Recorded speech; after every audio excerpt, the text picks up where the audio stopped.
The following is a presentation of the Championship Racing Network. Drivers, start your engines. Pull those belts down tight one more time, warm up those tires, hit your marks, and let's go racing, boys and girls. Nascar, Indycar, Formula One, Formula E, and NHRA Racing Talk. This is the Championship Racing Network. Now here is your host, Steve West and Matt Nicholson, with producer John Myers. Yes, indeed, we are here. We are ready to roll. And as we close in on Christmas, producer John, Matt, myself, we got a big show. Talking about the NASCAR lawsuit, all the happenings of the week. Got silly season news, of course. Meanwhile, everything else kind of rolled on as well. The FIA looks at how super license points are doled out. We got movement, quite a bit of movement actually, in the NHRA and IHRA. Some pretty big news out of there that broke just yesterday. The FIA's got a new, old president. Those are just the headlines. We got a whole lot more to unwrap, and it ain't even Christmas Day yet. Stick around, because we got plenty to get to right here on CRN. It all begins with our race recap and I would say schedule, but, well, of the series that we cover, there's no racing this week, but we'll get to it next. Stay right here for more on the Championship Racing Network.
And we're back to more racing action on the Championship Racing Network. Yeah, welcome back in. Indeed, let's get this thing rolling by first saying good morning to you. We thank you very much for checking us out here. As far as the Christmas holidays are concerned, we're only planning, I think, on taking one weekend off, and that's going to be the weekend between Christmas and New Year's. 27th, in other words. Otherwise, I think we're going to be good to go. You good with that? Sure. All right. Why not? Executive decision right here live on Why the show. not? Good morning, Matt. How are you? How you feeling? Long day yesterday, but I'm struggling today, Yeah, but I'm all right. I know. Hey, couple of hours, drive home, and get a nap. It's all good. Yeah. And go back at it again after a while. Yeah, exactly. And producer John at home, if you want to chat with him, be on CRN Live on YouTube, and you can say hello to him as well. All right. I mentioned race recap, and schedule, and yeah, that's what we do really at the beginning of just about every show. Funny thing is that there really is no schedule. It's just the race recap from last weekend where one season got rolling and the other one came to an end. All started last Saturday morning, our time, as the 12th season of Formula E got rolling down in Brazil. It's the Sao Paulo E-Prix. Andretti Global driver Jake Dennis claimed the pole for the inaugural race of the season. While he would go on to win, it wasn't easy. Dennis fell back shortly after the start, but he had speed. He was able to keep the leaders, including the Citroen. Yeah, I said Citroen, of Nick Cassidy in the car company's first race in the series under that name, in sight.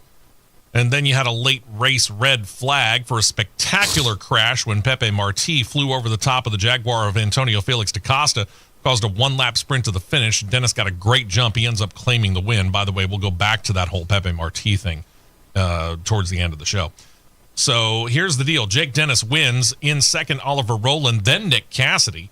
Pascal Wehrlein, Nico Muller, Max Gunther, Joel Eriksson in there as well in his, I think, first Formula E race. Sebastian Buemi, Nick DeVries, and Zane Maloney round out your top 10. Names that we are not used to.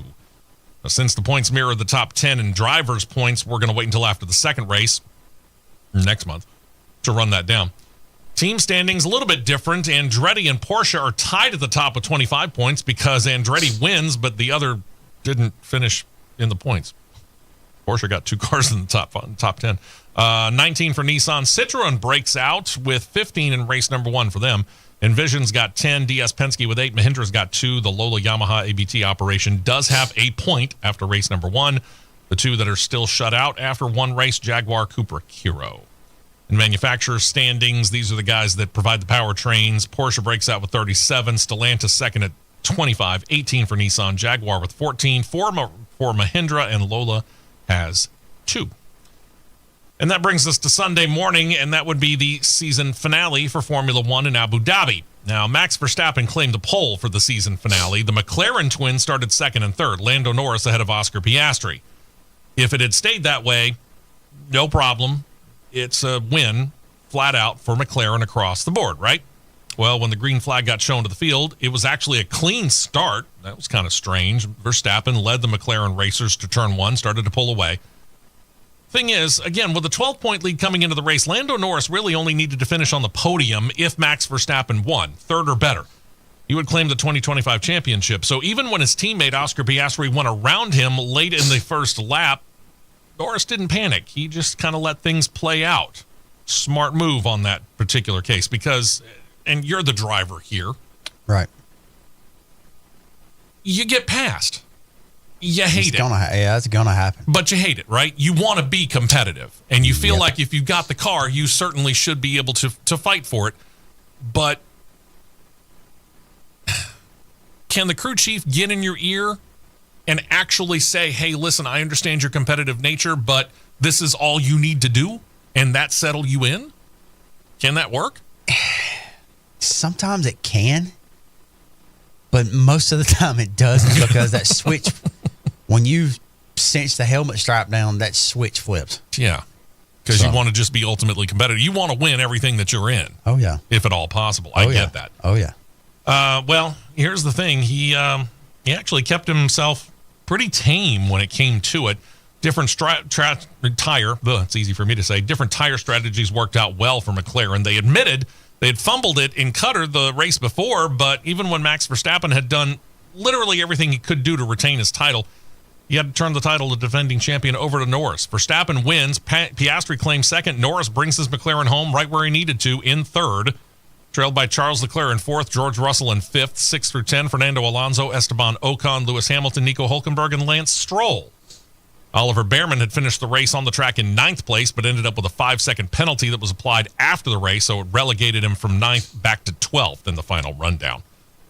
So here's the final 2025 driver standings. These show that Lando Norris claims the position of champion by 2 points.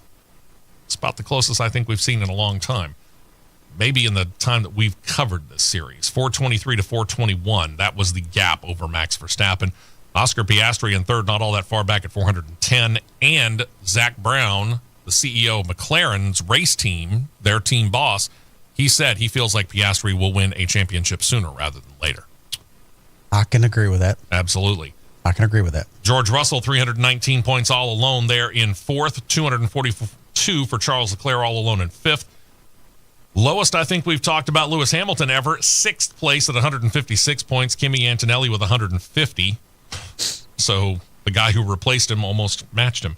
Alex Albon, 73, 64 for Carlos Sainz, 56 for Fernando Alonso in 10th. Rest of the standings, Nico Hulkenberg with 51, rookie Isaac Hadjar at 51 as well.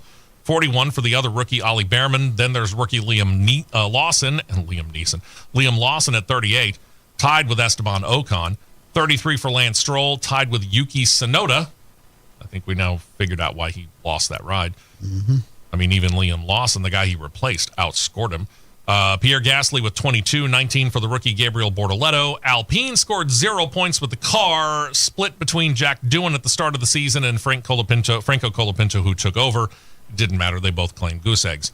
Your final Constructors' Cup standings, McLaren ultimately racked up 833 points, again, with about, 6 races to go, I think it was. They racked up technically the 5 championship. or 6, something like that, yeah. Mercedes second with 469. Red Bull, late year run, they did get up to 3rd with 451. Couldn't claim second, though.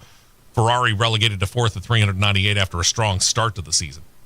Williams with a nice rebound here. They're going to be interesting to watch. They have 137 for 5th. Racing Bulls with 92. Aston Martin 89. 79 for Haas F1. Sauber finishes with 70 as they get ready to turn things over to Audi and Alpine in the basement with work to do. And a lot of work to do this offseason. They only had 22 points. Before we get into, I'm going to bury the lead here just a little bit, but I'm doing this story first because then I want to take a fairly early break. But I do this story first because you think about what we got coming in next year and here in the years to come. We got the World Cup coming to North America next year, which has got the world's attention on the United States, Canada, and Mexico. A couple of years from now, Los Angeles will be hosting the Summer Olympics for a 3rd time, which will have the world's eyes on us. Mm-hmm.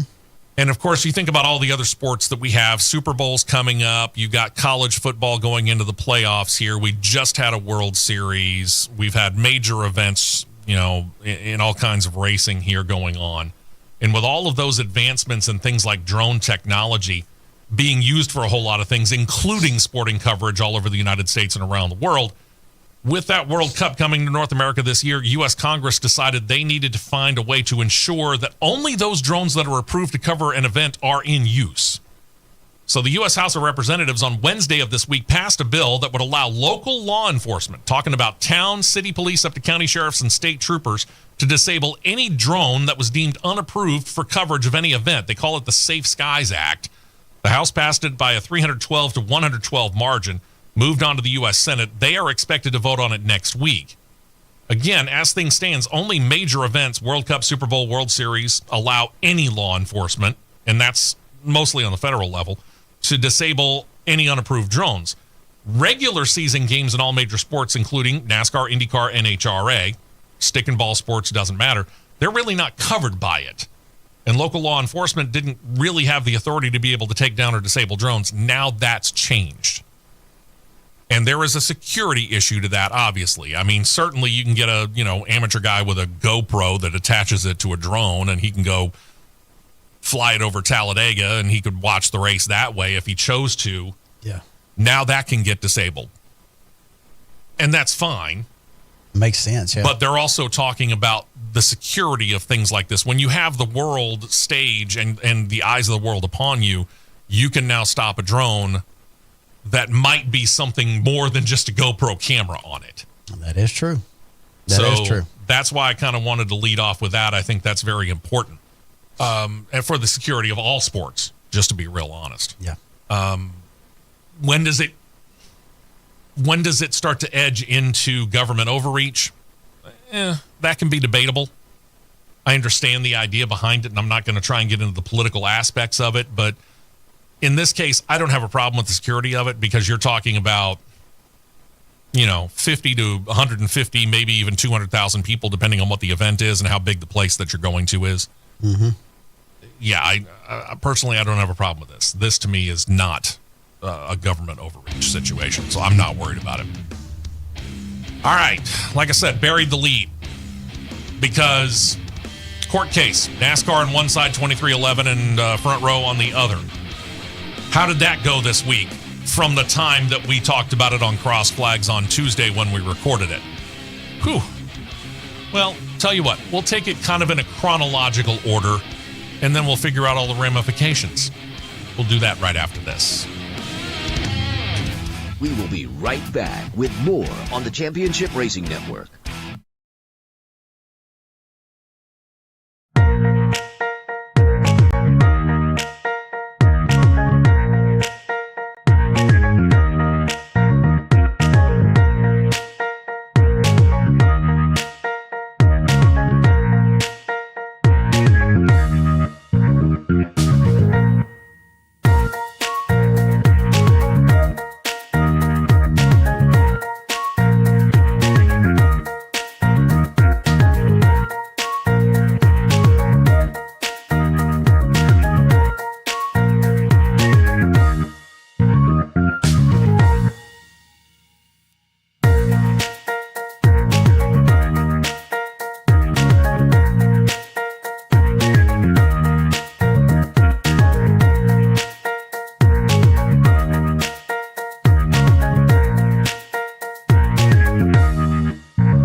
tires only, and back out to the track for more action on the Championship Racing Network.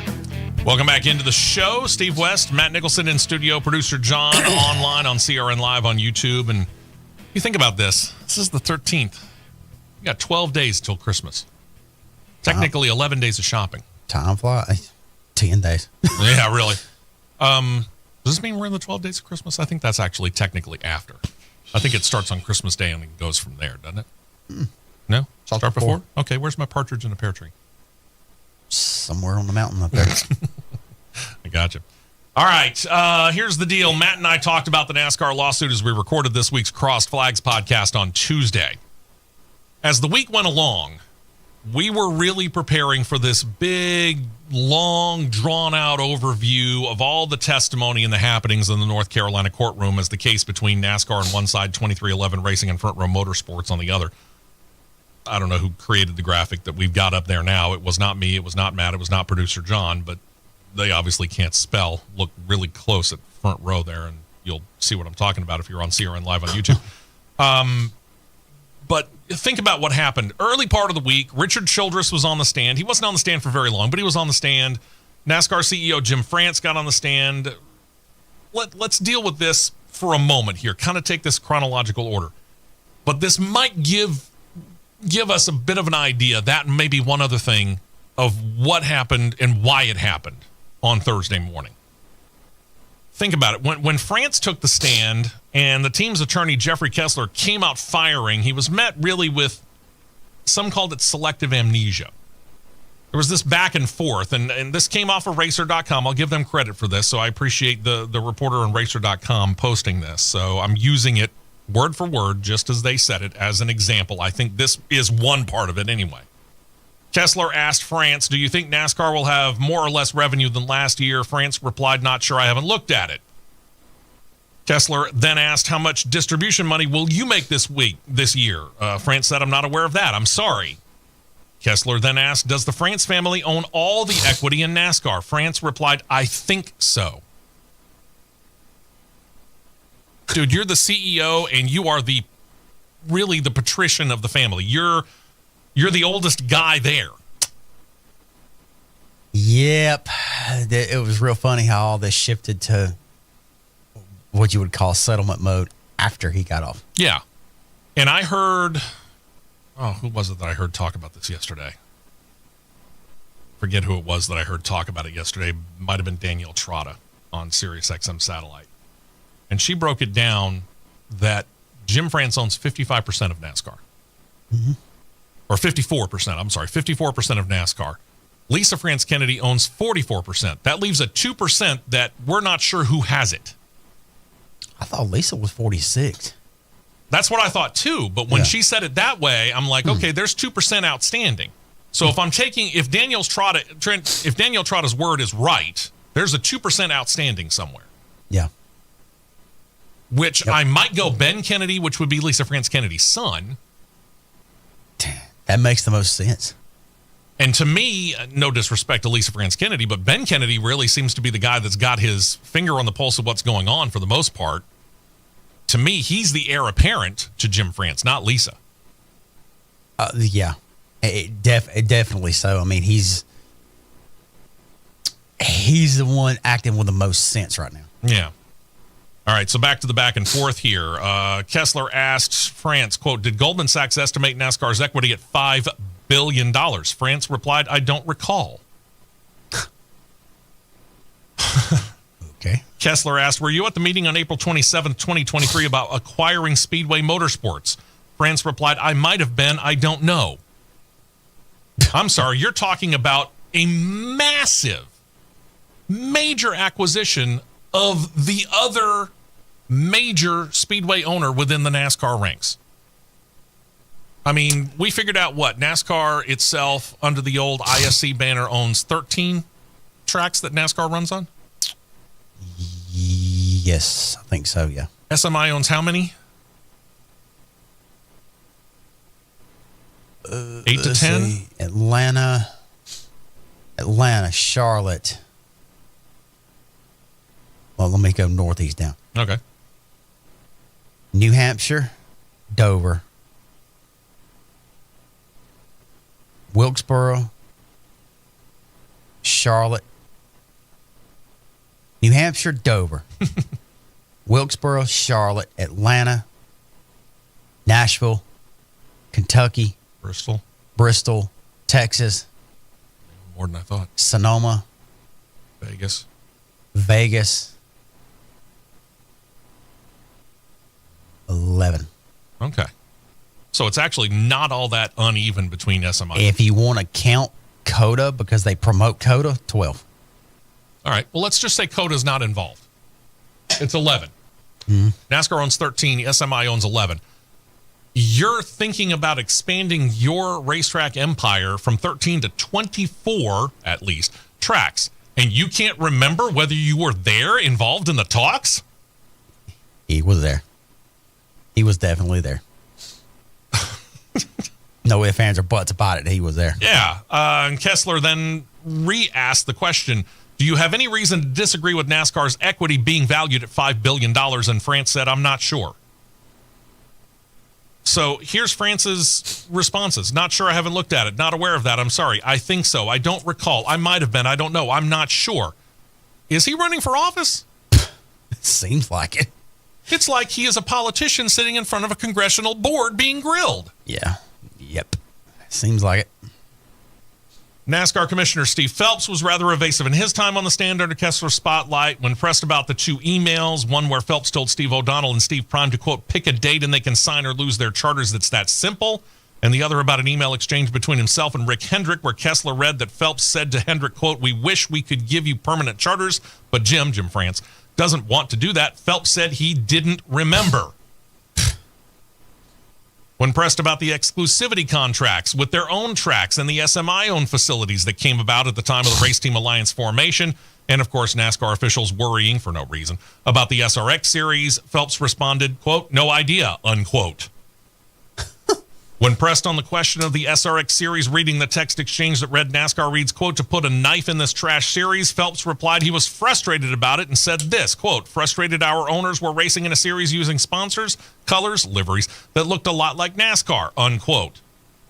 Kessler wrapped up the Phelps testimony by asking whether Jim France was against permanent charters because he felt that the teams would, quote, get more power. Phelps replied he is not. Well, hey, at least he actually took a stand on that one. All of those things plus one more aspect we think might have led to the events on Thursday. Yep. And while the jury didn't hear it, they were going to. I can guarantee this because this came out massively publicly. Mm-hmm. There is a company out there that has been one of the major promoters and sponsors within NASCAR for 3 decades, maybe longer. At least.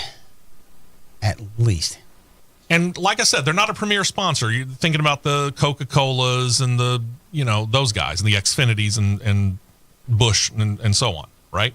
Mm-hmm. But let's face it, the Bass Pro Shops logo is everywhere in NASCAR. That it is. And no less than Johnny Morris penned a note and sent it. Made it public, but sent it.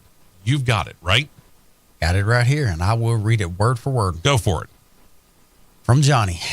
I've been a NASCAR fan since I was 7 years old when I started going to races at the Fairgrounds Speedway in my hometown, Springfield, Missouri, with my grandpa, Will, who was a lineman for the Frisco Railroad. We watched Willie Crane, Mark Martin, Ken Schrader, the Wallace brothers, and others try to beat our local hero, Larry Phillips.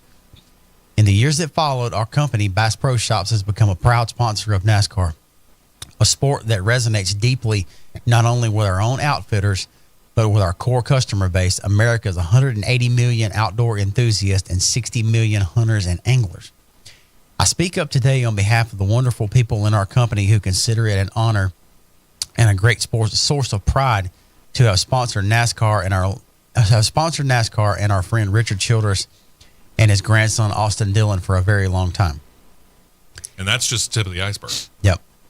Since Dale Earnhardt Sr. and Richard Childress welcomed us into the sport 28 years ago, Richard has become a special friend in life. He is a great leader, a fierce competitor, and a passionate advocate for outdoor enthusiasts and conservationists. He is a true American patriot as well. I'll put the as well in there, sorry. But most of all to us, Richard is a longtime admired and respected member of our Bass Pro Shops family. As I write this today, way too many of my fellow teammates, our valued customers, and our independent dealers, and our respected members of the conservation and military communities are outraged by how Richard and his family have been treated by some NASCAR leaders. I like how he edited himself there. We are extremely upset by the recent disclosure of shockingly offensive and false criticisms of Richard by the commissioner of NASCAR, Steve Phelps. For the commissioner and his allies to attack one of the pillars of the sport is incredibly irresponsible and a disservice to everyone involved in NASCAR and its partners, sponsors, and fans. With what Mr. Phelps may or may not be aware of is the fact that in attacking Richard Childress, the racing legend, he is also attacking one of the most respected leaders in America's conservation community. The commissioner has repeatedly labeled Richard as an idiot, a dinosaur, a stupid redneck, and a clown. The fact is, Richard Childress has done as much to build and promote NASCAR as anyone in the history of the sport. The commissioner, in all his rant, has only managed to bring discredit to himself and the sport. Very true. Many of our teammates have validly expressed concern that the commissioner's recently revealed contempt for Richard Childress makes it abundantly clear that he and his lieutenants are not capable of being fair and objective when it comes to impartially enforcing the rules and regulations that govern the sport, including the objective assessment of fines and penalties. This is a threat to the very integrity of the sport. We can't help but wonder what would happen if this is what got me right here. We can't help but wonder what would happen if Major League Baseball brought in a new commissioner and he or she trash talked one of the true legends of the sport who built the game, like Willie Mays, Hank Aaron, Ted Williams, Mickey Mantle, or Babe Ruth. Such blatant disrespect would probably not sit well with the fans. Such a commissioner most likely wouldn't, shouldn't, or keep his job for very, very long. We write this letter with genuine respect to the family who gave birth to the great All-American sporting tradition of NASCAR.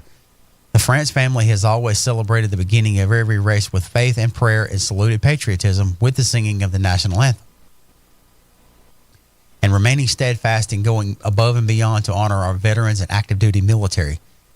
They have built a sport celebrated by hardworking American families. It is painful for all fans to watch the current conflict and division occurring within the sport we love. We hope the France family and team owners will reflect carefully on the damage that's being done to NASCAR in the ongoing dispute and dig deep and strive hard for a compromise. We're cheering for a prompt and fair resolution that creates a positive path to a happy and long-term future for the founding family, team owners, and most importantly, the fans. One thing is for certain, as the leaders of NASCAR seek to grow the sport and attract new generations of fans, they must never turn their back on or abandon the true pioneers and especially the fans who form the foundation of the sport we love. Respectfully submitted and originally handwritten in the Deerwoods, signed Johnny Morris, NASCAR fan, proud Richard Childress fan and friend. So he mentioned that he sponsored Dale Earnhardt and Richard Childress 28 years ago. Yes. So for all intents and purposes, 3 decades. Yep. Dale Earnhardt passes away shortly after that. I think he flipped to Martin Truex Jr. They flipped over to DEI with Truex, correct. Okay. Well, really with Chance too in Busch Series. Okay. But if we just go Cup, so Dale Earnhardt, Martin Truex, Tony Stewart comes in there, Austin Dillon comes in there. They remained with Stewart. They remained with Truex, even with Austin Dillon in there. Yeah, it's 3 cars.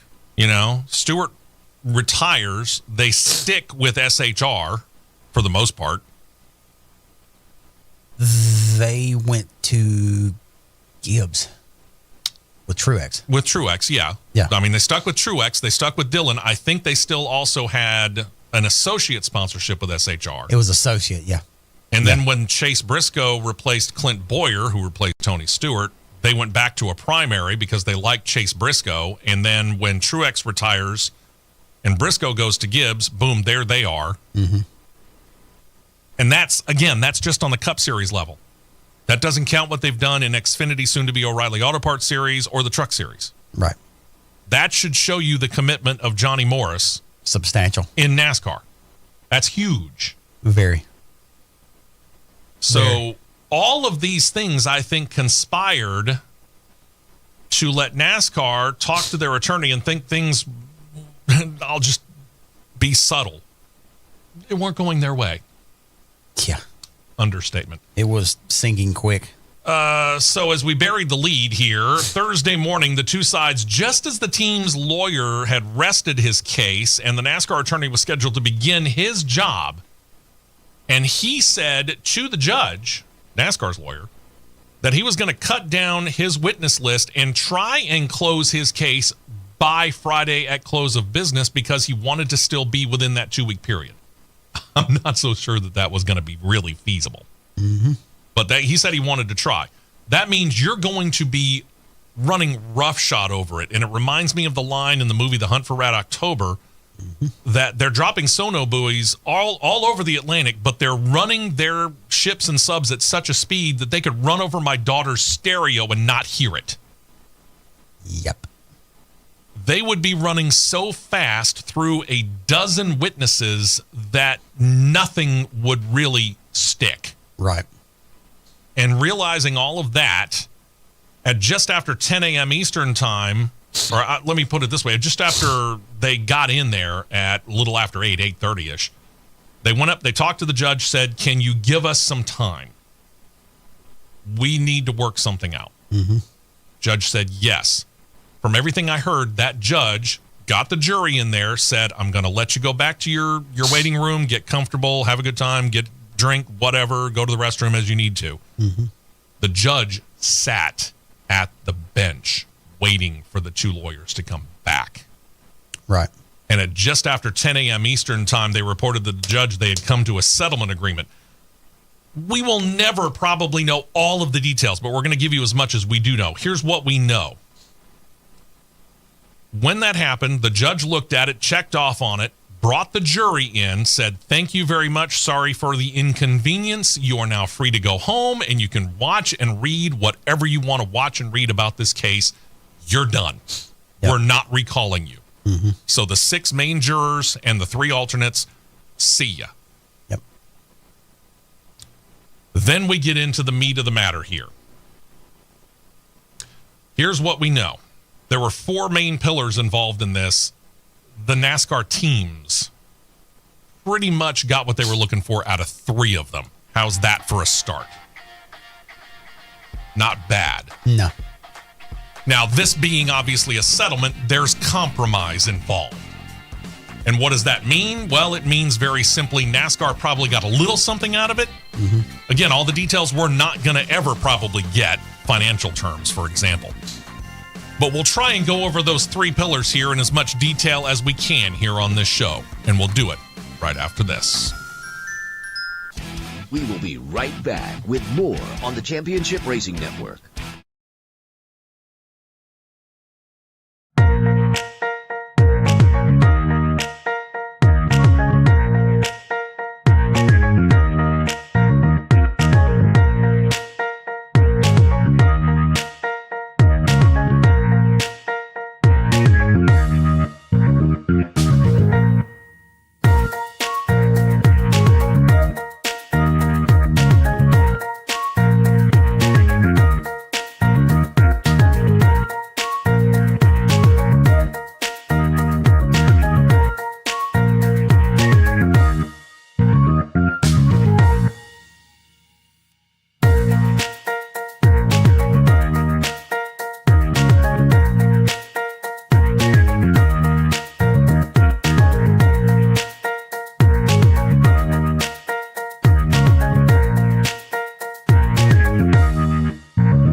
Fuel only, fuel only. Go, go, go. We're back to the Championship Racing Network. Indeed, we are here spending this hour talking about the lawsuit. We may end up moving that into second hour, and God only knows how much of the other news we'll actually get to, but we'll try. Yeah. All right. So again, here's what we know. We know this. NASCAR agreed to issue an amendment to the existing charter agreement. This will include 2311 Racing and Front Row Motorsports. And this is pending not the entirety of them. It doesn't have to be all of them. It just has to be 2/3 of the teams approving. This will make the charters evergreen, as NASCAR's terming it. You know, to not use the word that Jim France doesn't want to use, but will use it, permanent. Yeah, buddy. I don't see this as being a problem to get 2/3 to jump over that hurdle. No. In fact, I'd be surprised if it isn't unanimous. Should be. Yeah. Should be. I would be very interested to see who voted no if they vote that, just to be real honest. I'll give you more details on this in a moment. First, statements from the major players included this one from 2311 Racing's Michael Jordan. Quote, "From the beginning, this lawsuit was about progress. It was about making sure our sport evolves in a way that supports everyone, teams, drivers, partners, employees, and fans. With a foundation to build equity and invest in the future and a stronger voice in the decisions ahead, we now have a chance to grow together and make the sport even better for generations to come. I'm excited to watch our teams get back on the track and compete hard in 2026. Anything you disagree with in that statement? I do not. Okay. None at all. From him to his co-owner in 2311, Denny Hamlin, quote, "I've cared deeply about the sport of NASCAR my entire life. Racing is all I've ever known, and this sport shaped who I am. This is why we're willing to shoulder the challenges that came with taking the stand. We believe it was worth fighting for a stronger, more sustainable future for everyone in the industry. Teams, drivers, partners now have the stability and the opportunity they deserve. Our commitment to the fans and to the entire NASCAR community has never been stronger. I'm proud of what we accomplished, and now's the time to move forward together, build the stronger future the sport deserves." I don't really disagree with anything there, but I will state this. Denny Hamlin's not poor by any stretch, but compared to Michael Jordan, he is. Compared to Michael Jordan, there aren't many people who aren't considered poor. Michael Jordan really shouldered the brunt of this because he was the one that could really afford to take this on. He did. I mean, there's a reason why the Rick Hendricks and the Richard Childresses and the Roger Penske's and the Gene Haas's. Gene Haas is quite well off as well, don't get me wrong, but still, these were the guys who they weren't really willing to take this on. No, they weren't. Because this could have been a humongous financial hit for them had things gone south. Yep. Michael Jordan, on the other hand, he can shoulder it. Yeah, and then some. Because this guy is still making money off of Jordan brand shoes made by Nike. Because they still put them out, and they still sell like hotcakes. That they do. And he gets a percentage of every single one. Curtis Polk, third co-owner of 2311, added this, quote, "My goal as a member of the team negotiating committee was to help create an economic model that would create a more sustainable model for teams, create a more equitable and transparent system within NASCAR. This settlement achieves a significant progress toward the 4 pillars. The result brings NASCAR and the charter teams into better alignment, supports the future growth and sustainability for all stakeholders, and better sport for the fans." From everything that I heard, Curtis Polk led the initial charter negotiations, and then it was turned over to Jeff Gordon. Curtis Polk apparently can rub people's feathers the wrong way in a heartbeat. Yeah. But looking at what he said, yeah, or disagree with anything there? No, I agree with what he said. All right. Bob Jenkins, Front Row Motorsports owner, chimed in then. "After more than 20 years in the sport, today gives me real confidence in where we're headed. I love this sport. It was clear we needed a system that treated our teams, drivers, and sponsors fairly and kept the competition strong. With this change, we can finally build long-term value, have a real voice in NASCAR's future, and I'm excited for the road ahead, for the people in the garage, the folks in the stands, everyone who loves this sport." And then most importantly here, let's talk about what NASCAR CEO Jim France concluded with to the media after it all was said and done. And they were all kind of nice buddy-buddy, hands on shoulders and, you know, shaking hands and all that in the aftermath on the steps of the courthouse out front. This outcome gives all parties the flexibility and confidence to continue delivering unforgettable racing moments for our fans, which has always been our highest priority since the sport was founded in 1948. We worked closely with race teams and tracks to create the NASCAR charter system in 2016. It has proven invaluable to their operations and the quality of racing across the Cup Series. Today's agreement reaffirms our commitment to preserving and enhancing that value, ensuring our fans continue to enjoy the very best of stock car racing for generations to come. We're excited to return to the collective focus of our sport, teams, and racetracks towards an incredible 78th season that begins with the Daytona 500 Sunday, February 15th, 2026. Nice plug. I have no problem with that. Otherwise, what Jim France said. You good there? I mean, it's kind of the political way of looking at things. It's almost like he had a prepared statement written for him in this case. Yeah, it does seem to be prepared. Okay. Honestly. I don't really have a problem with it. I think he said all the right things, but I'm not really sure that's how he felt. No. That's where I'm going with that. All right, here we go. The reports that we are getting in the aftermath of this, they state that the teams did indeed get a financial settlement from this whole agreement, but it at this time, at least, it hasn't been detailed. And I'll be real honest with you, according to most reports, while it should make up for any drop in revenue that the teams experienced from being considered open teams the latter part of the 2025 season, we'll probably never actually know what the full amount of that actually was. Probably not. So hang that up. But tens of millions of dollars? At least. Might you go into nine figures, hundreds of millions? I don't know. Maybe. I mean, this is just educated guess on our part, so don't hold us to anything like that. Okay? Yeah. Let's talk about some of the other stuff here. Other details include the teams will now share in something they did not share in first. They will get a 1/3 split of the international media revenue. The media revenue that they shared in before was just here in the United States of America, and it was just the TV because MRN and PRN, they're owned by SMI and NASCAR. They technically don't pay to run those races on MRN and PRN.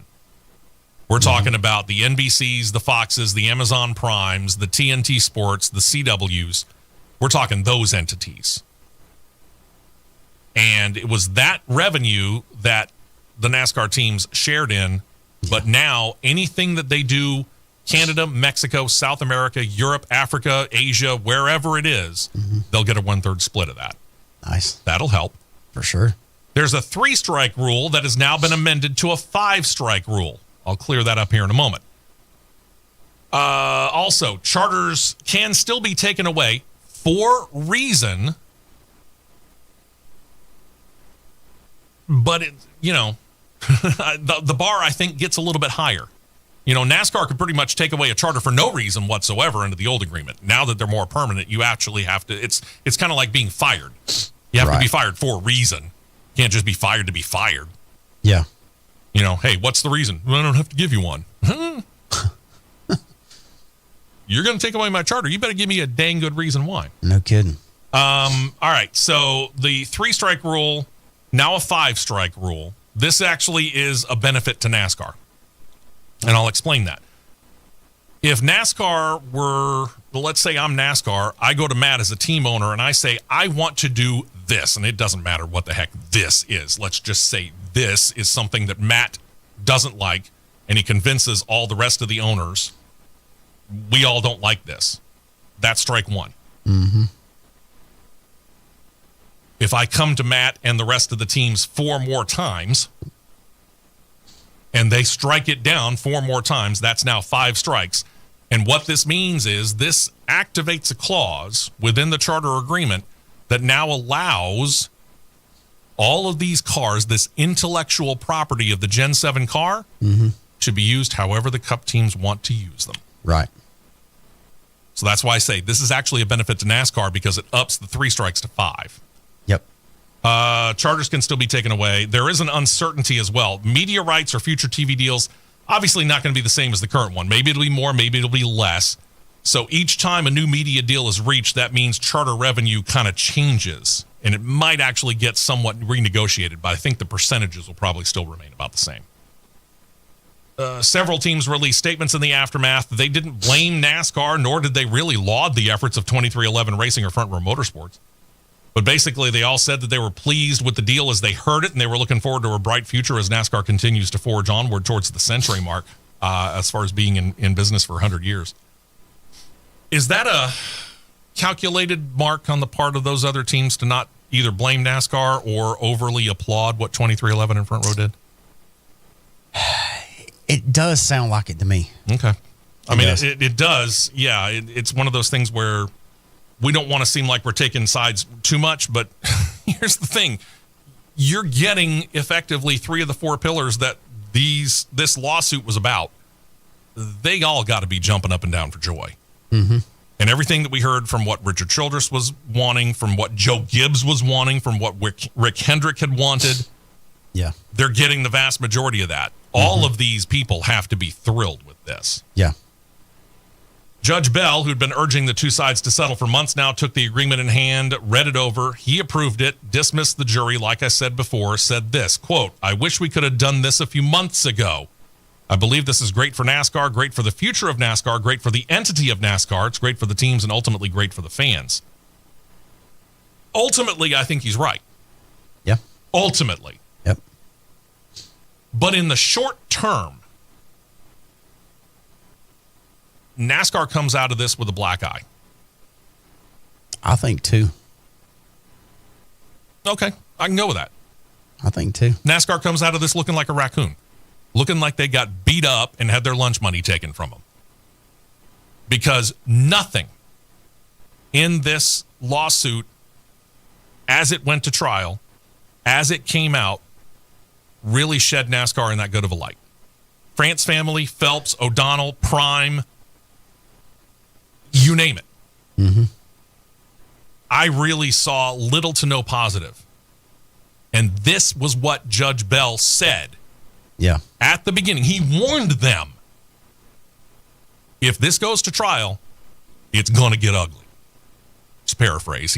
I'm not quoting him. Mm-hmm. But that's basically what he said. If this goes to trial, it's going to get ugly. And it did. It did.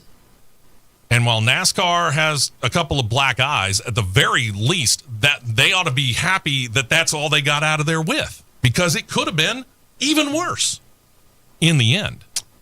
Yes, it could have. It could have been a lot worse. But like I said, ultimately, I think Bell's right. Ultimately, I think this will be great for the fans and the teams and for NASCAR. Oh, sure. But you're going to have to get over and let time allow things to be forgotten. Agree. Not the least of which is that whole situation with Richard Childress. Yeah. No kidding. Some of the other details that trickled out Thursday night into Friday, Bob Pockrass of Fox Sports reported that the framework of the Evergreen charters, he stated that only 2/3 of the owners needed to approve the deal for it to be put into place. We talked about that.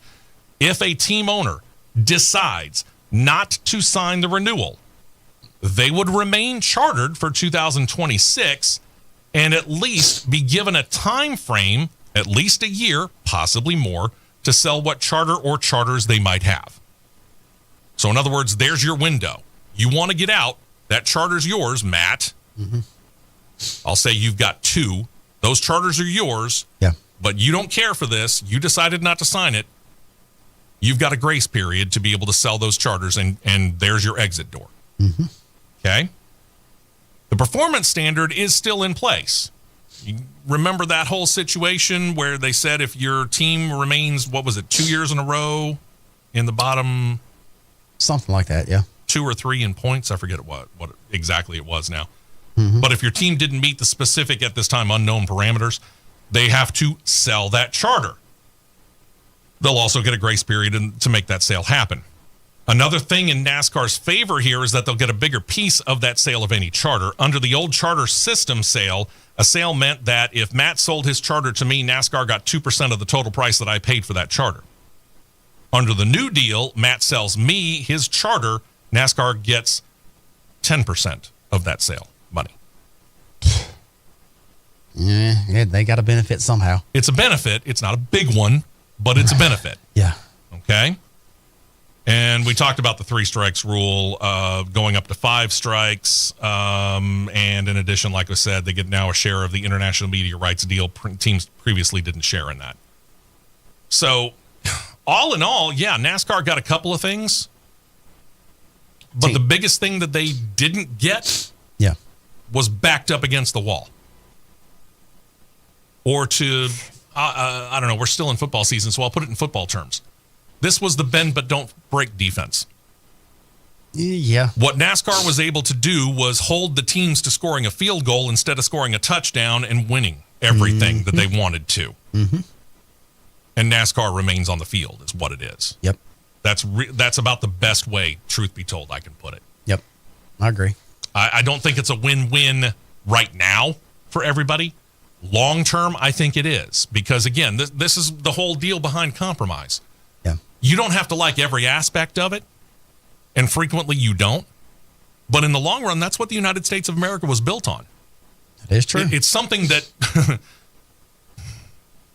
whatever capital city you want to do with, we're in Alabama, I'll use Montgomery.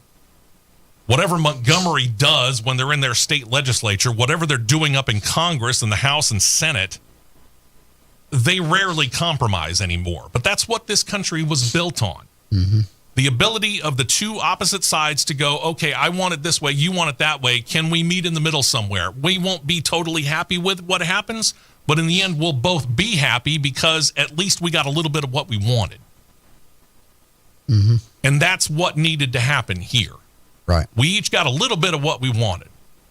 Doesn't really matter what the percentage is. Honestly, I think it was weighted more towards the teams, but they came out firing and they were hitting pretty much on all cylinders. But in the end, I think this works. Yeah. There's still a lot of stuff that needs to be worked out. Again, we got to figure out whether or not we're going to have hurt feelings for a very, very long time or not. Mm-hmm.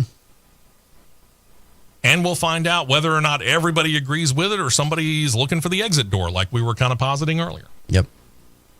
But that's the situation. So the lawsuit's done. Thank God. Sick of talking about it. But if any more details come out about it, of course, we'll let you know. Not really sure we're going to get much more, just to be honest. So next, we'll get into the actual meat and potatoes of what's going on in the world. Spire Motorsports has announced their crew chief lineup for 2026. We also know how the Daytona 500 is going to kick off in style. Obviously, we'll talk about that and a whole lot more. And only an hour to do it in? Yee. Don't touch that dial. The Championship Racing Network will be right back.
tires and 2 cans of fuel, and we're back to more racing action on the Championship Racing Network.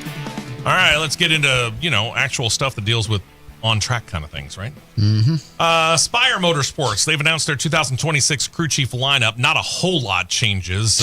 Truck Series really has no changes. Kevin Bono Mannion remains the competition director over that series. Brian Patty over the 7 truck, and over the 77 truck will be Chad Walter. Like I said, not really much of a change there. That's standard, right? Okay. Cup Series, little bit of a change. 77 and 71 cars retain their 2025 crew chiefs, Luke Lambert, Travis Peterson, respectively. Here's where the change comes in. The 7 car. Ryan Sparks and Matt McCall remain employed, but they swap roles. Sparks becomes the crew chief on the 7 car for new driver Daniel Suarez. He takes over for Justin Haley. McCall now goes from crew chief to taking over Sparks' old role of the Cup Series competition director for Spire Motorsports. Yep. Why this move? Truck side, Bono is your best option because he had the most success last year. Sure. Cup, there's nothing there. Sparks McCall, why trade it?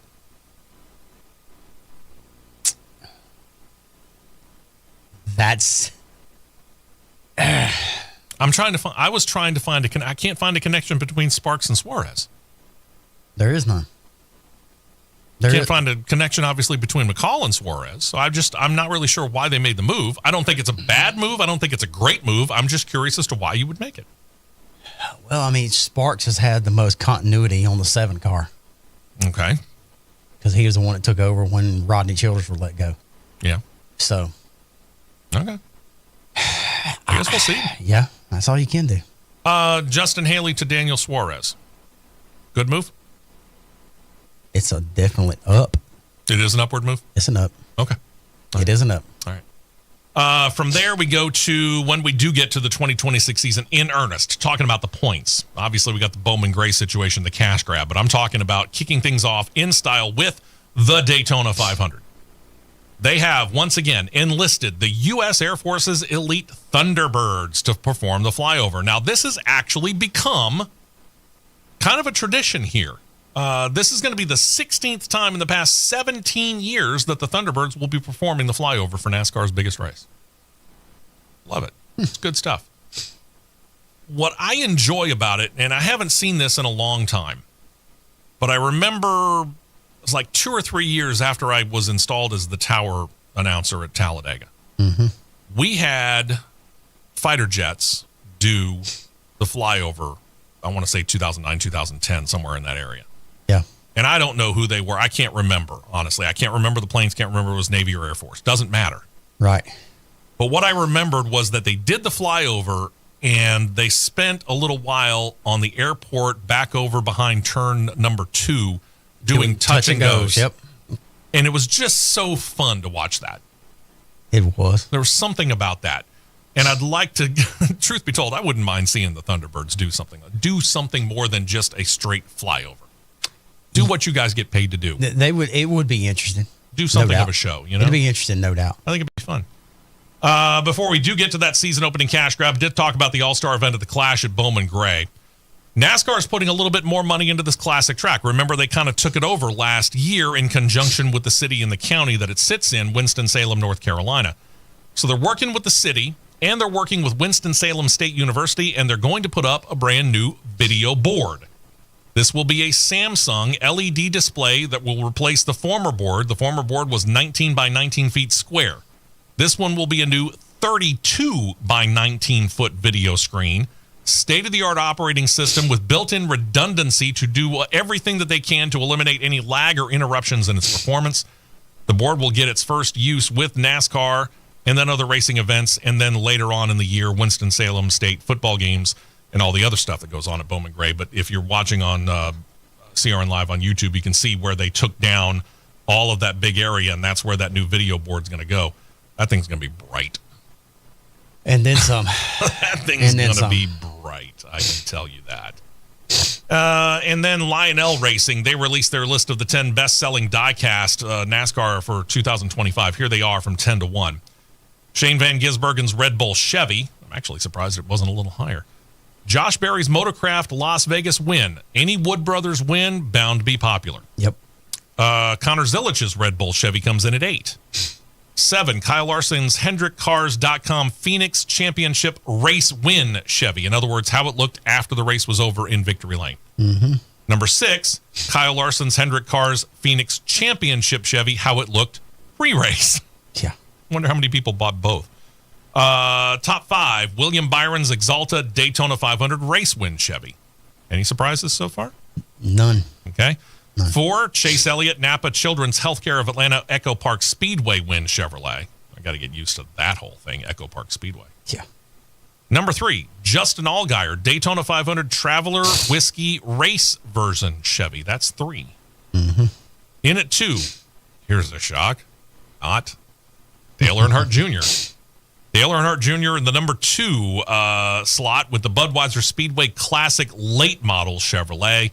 And in at number 1, the Justin Allgaier Traveler Whiskey Chevy, how it looked pre-race, the Junior Motorsports ride, which that's making a comeback for 2026. No surprise at all. Not really. Not at all.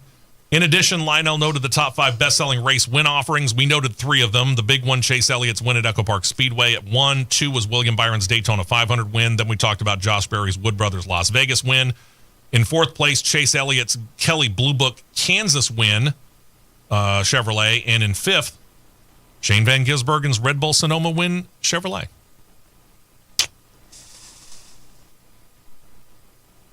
I can't see any surprises on there. SVG is becoming... The Red Bull cars are getting popular, period. Yeah, and SVG, I think, is part of that. Obviously, Connor Zilich, we talked about his car in the top 10 as well. These two are going to be 2 to watch. I don't think they're going to take over the most popular driver. Don't get me wrong. You've got the Elliott army that's going to be out there constantly stuffing the ballot box for him. Yeah, no kidding. But these guys are going to be pretty consistently, I think, up there for popular drivers. Mm-hmm. If they can do what SVG and Connor Zilich did this past year in Cup and Xfinity, respectively. Mm-hmm. Speaking of the Xfinity, soon to be O'Reilly Auto Parts Series, a lot of silly season news already has taken place. But that season rolls on. Big surprise from Big Machine Racing. Last weekend, after we got off the air, of course, right after we got off the air, they announced the team decided to part ways with driver Nick Sanchez in a move that the driver called, quote, unfortunate timing, unquote. Thank you for your understatement, Nick. True. It is unfortunate timing because there are not a whole lot of seats left for him to grab. And personally, I think he's a pretty talented driver. I think he should be in a car. Of course, I think Corey Heim should be in a car. And guess what? He doesn't have one. Yet. Yeah, I think it will happen. Yeah. So this leaves Big Machine to now seek out a new driver for the number 48 Chevrolet. Sanchez was left saying this, quote, over the weekend, I was informed that I will not be driving the number 48 for Big Machine Racing in 2026. I'm thankful to Scott Borchetta, Patrick Donahue, everybody at Chevrolet, and the whole team. I'm proud of what we accomplished this year, including our win. Unfortunate timing and circumstances, but it's strictly business. When one door closes, another one opens. I'm excited about what's ahead. Again, not many rides are available, so it'll be interesting to see where Sanchez might land. And as for Big Machine Racing, no one from the team mentioned what their plans are at this time. But it is a little surprising because, we showed the picture on CRN Live on YouTube. He won in that car this past year. Yep, Atlanta. Are they getting Corey Heim? No. I don't think he is, but who are you getting that's better than what you had? That's very, very questionable. Everybody talks about the grass is always greener on the other side of the fence. Well, here's another truth. The grass is also greener over the septic tank. It's true. What part of the grass are you looking at? That is true. Very true. It's a... Yeah. This one was a head scratcher. You're telling me. I'll be very interested to see where they go. Alpha Prime Racing has announced they've signed 22-year-old LeVar Scott to drive their number 45 Chevrolet in 2026. Scott was the runner-up in the ARCA Menard Series standings in 2024, and again this past season just ended. And this signing jumps him up over the Craftsman Truck Series into what will be the O'Reilly Auto Parts Series. He did get some Xfinity competition in 2025, 2 starts, both with Alpha Prime, resulted in a 28th place finish and a 19th place finish at Dover and then at Worldwide Tech Raceway at Gateway. This is a car that was a star car for Alpha Prime. This year becomes Scott's alone. He will keep the team as a 3-car operation, by the way, Alpha Prime will. 44 and 4 cars driven in 2025 by Brendan Poole and Parker Retzlaff, respectively. I heard a little bit of his interview with Doug Rice yesterday as he filled in for Dave Moody on Sirius XM Satellite Radio. He's got a pretty major backer. He is signed with the Jumpman brand. Michael Jordan. I would say that's pretty big. But that being said, you finished runner-up in the ARCA Menard Series 2 years in a row. That's nothing to sneeze at. It's nothing to sneeze at, no, but when he's had opportunities to win plenty of races.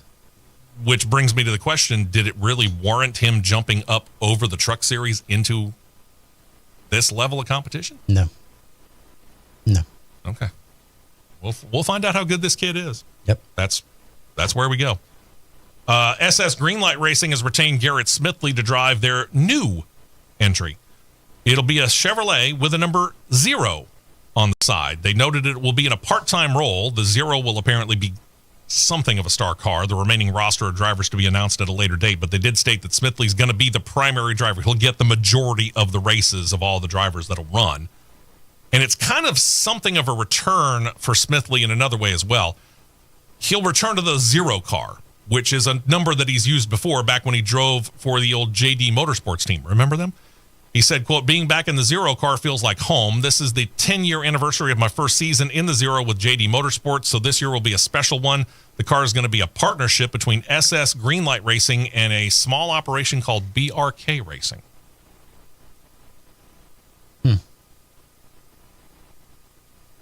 2-car operation, SS Greenlight.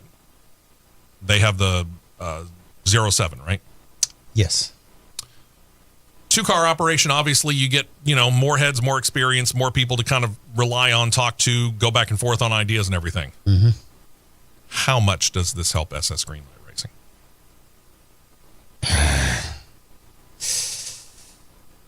I'm not sure. I don't think it's going to help very much because they've got to pick their whole program up overall. Would you call them a top 25 team? In other words, consistently getting top 25 finishes? Yep. You can, yeah. Okay. Would you call them currently a top 20 team? Borderline. Top 15? No. Does this move advance them from top 20 to top 15? 25 to 20. Solid top 20, Should. as opposed to borderline. Should. Okay. So a step forward. Mm-hmm. Okay. All right. I'll go with that.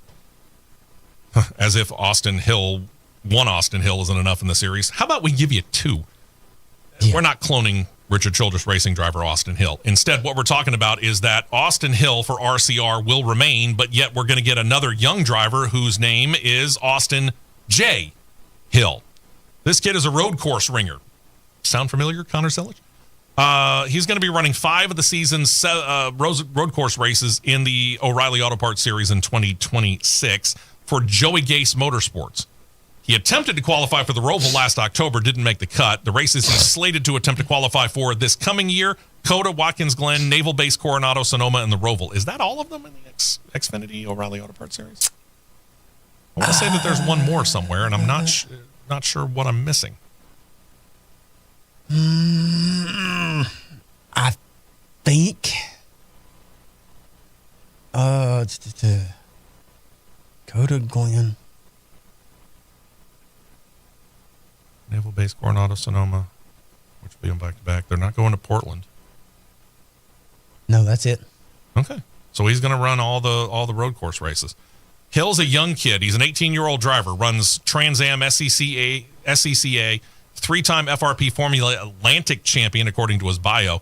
This comes out of Ohio, started racing quarter midgets 7 years old, debut in the SCCA FRP Formula Atlantic Series back in 2021. Finished second in the points his first year, ran off 3 straight titles, 2022, 2023, and 2024, all of them in a family-owned team.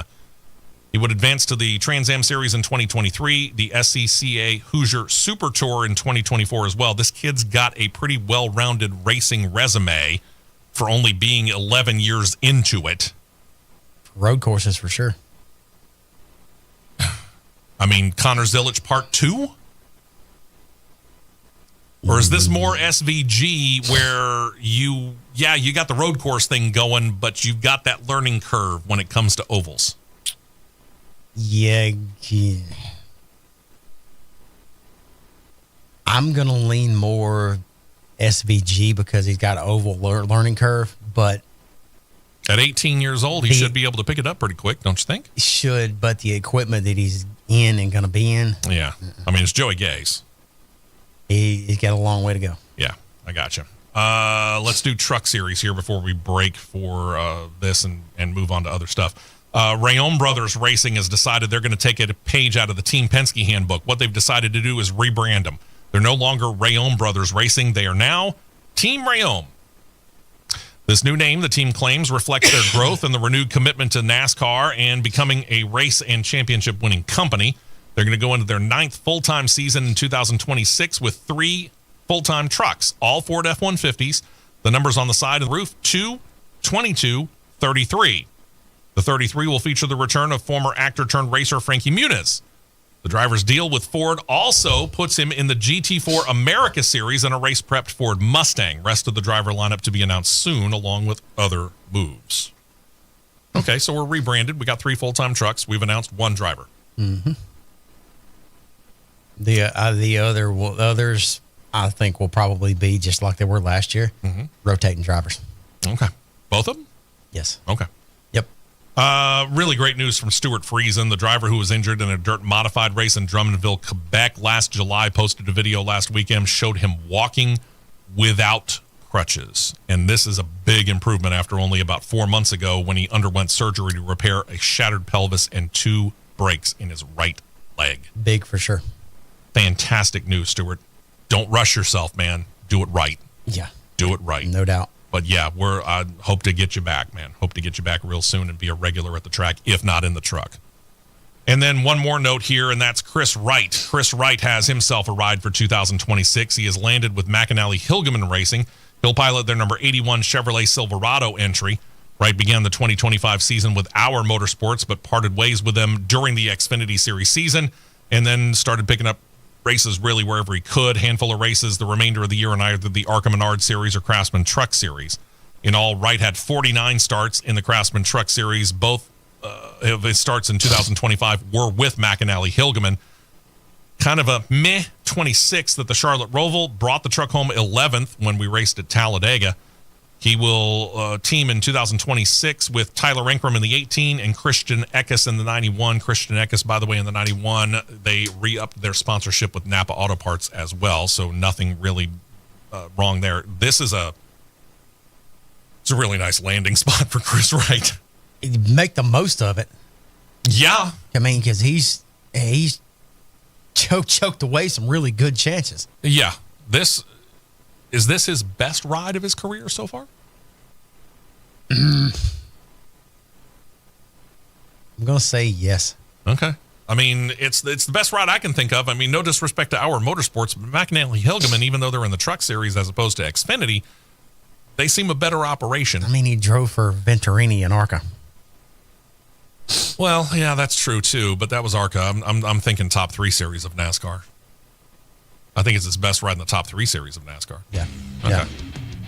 All right. When we come back, pretty big news coming out of the world of IndyCar here, because we have talked about kind of an inequity here in how the points are doled out for drivers to get their F1 Super license.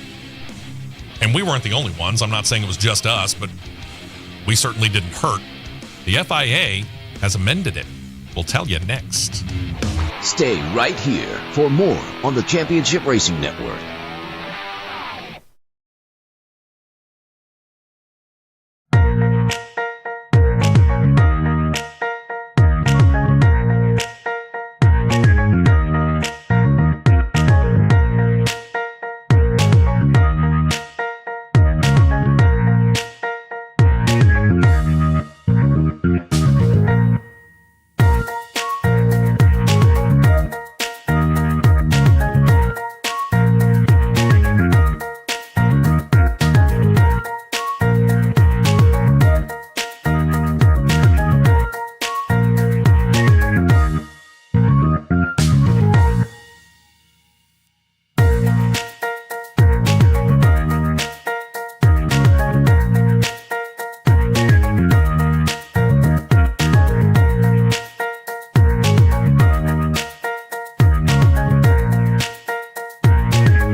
Well, that brings us to IndyCar news here as we are screaming through hour number 2 here.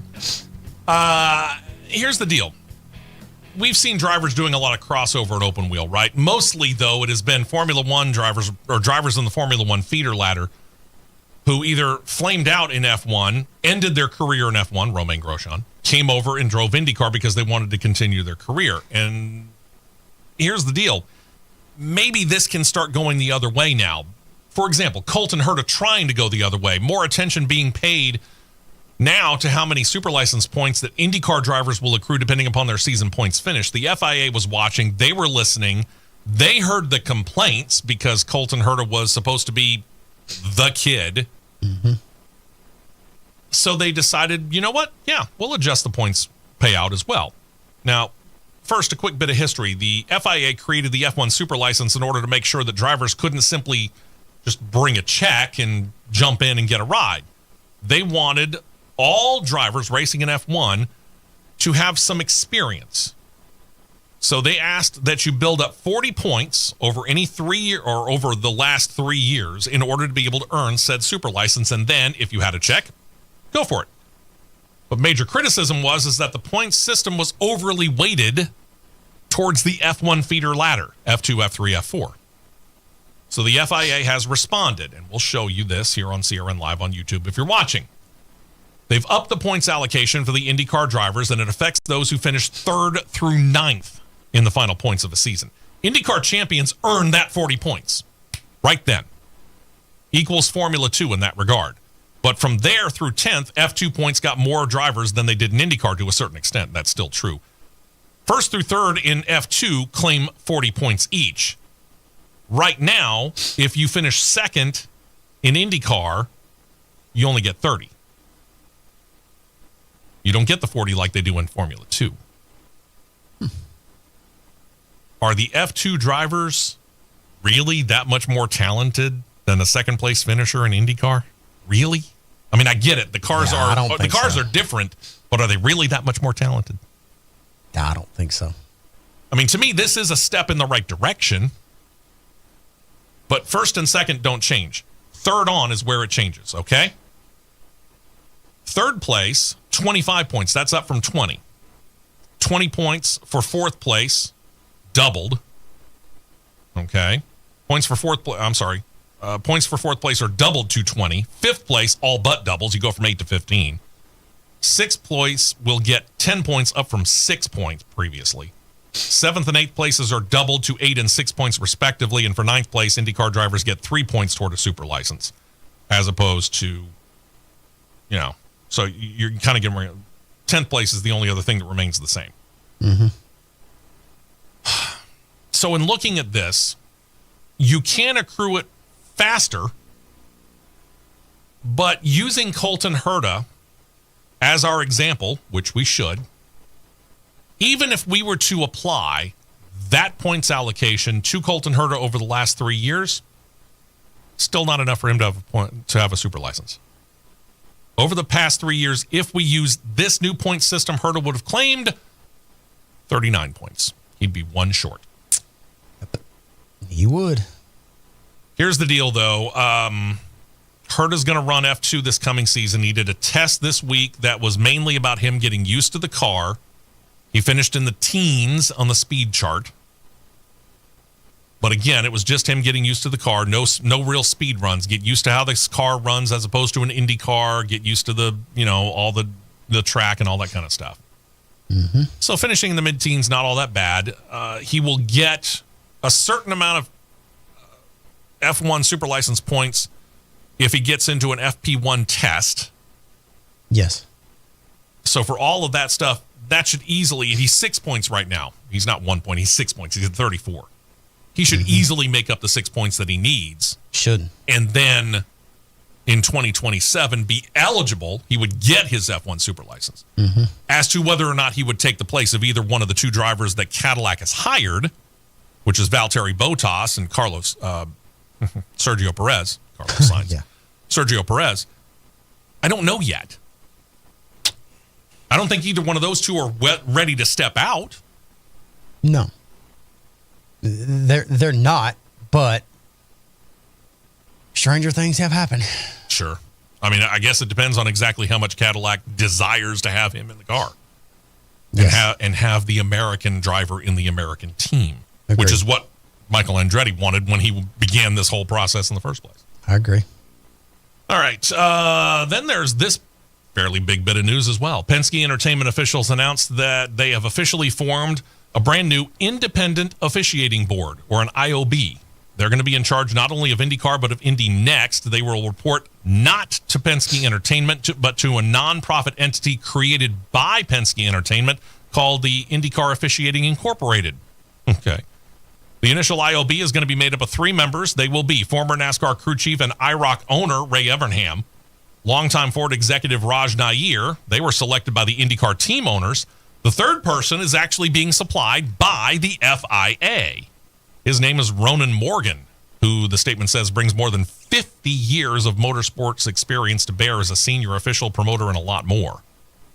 Now, the current slate of IndyCar's existing officials are expected to keep their positions, probably for the most part. There might be some personnel changes. They will, though, shift from being employees of Penske Entertainment over to the new IndyCar Officiating Incorporated arm.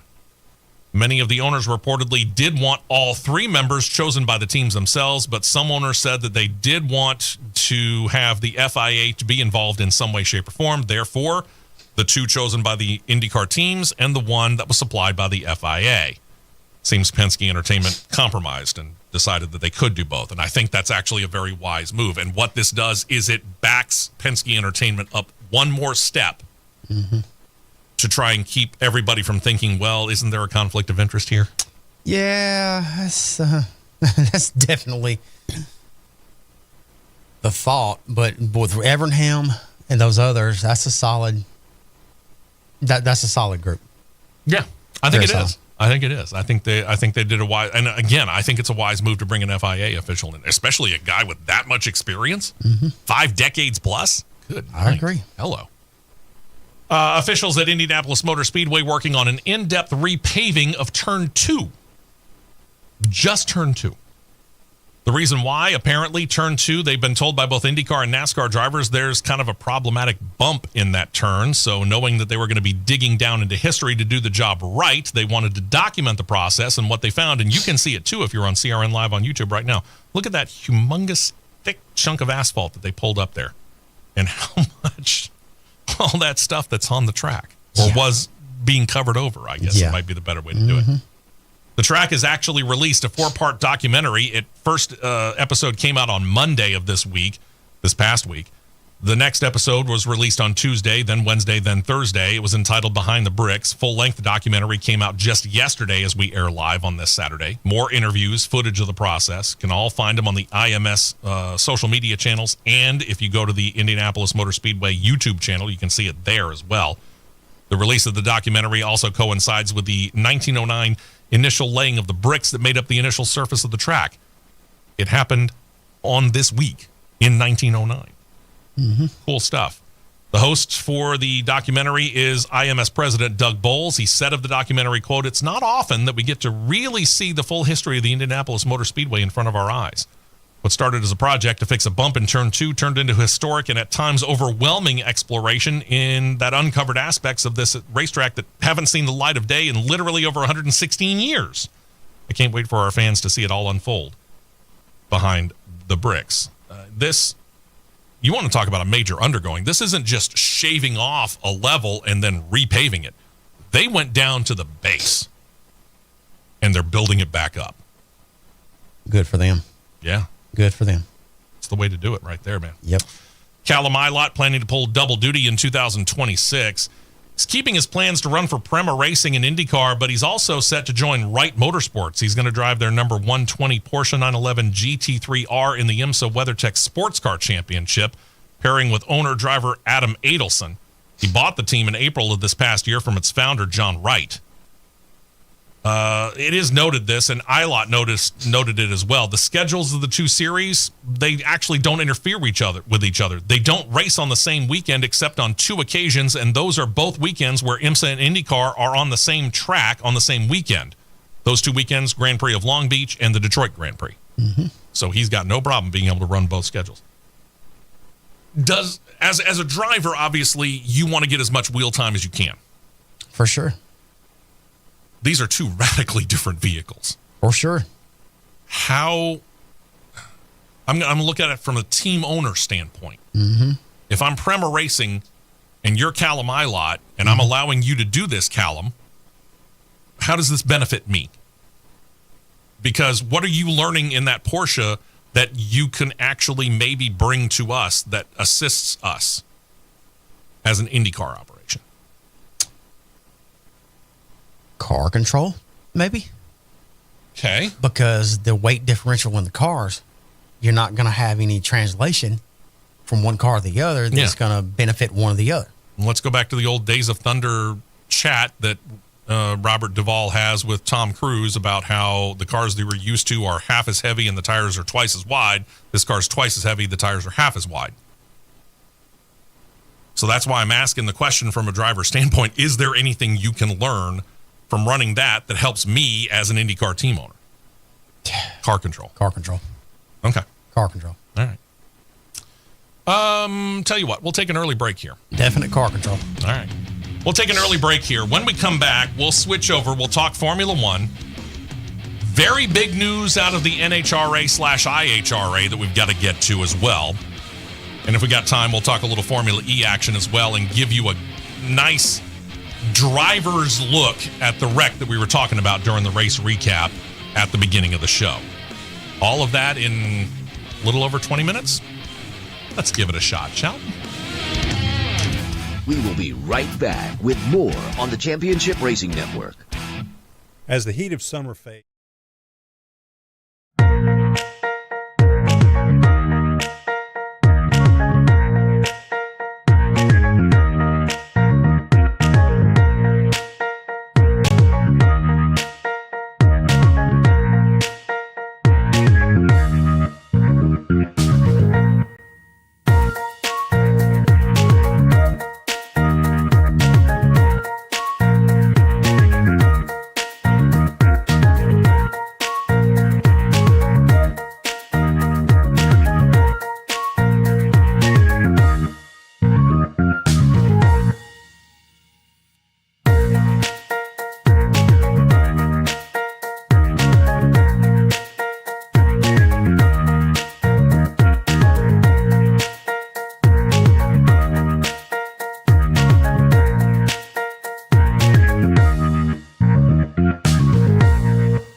Fuel only. Fuel only. Go, go, go.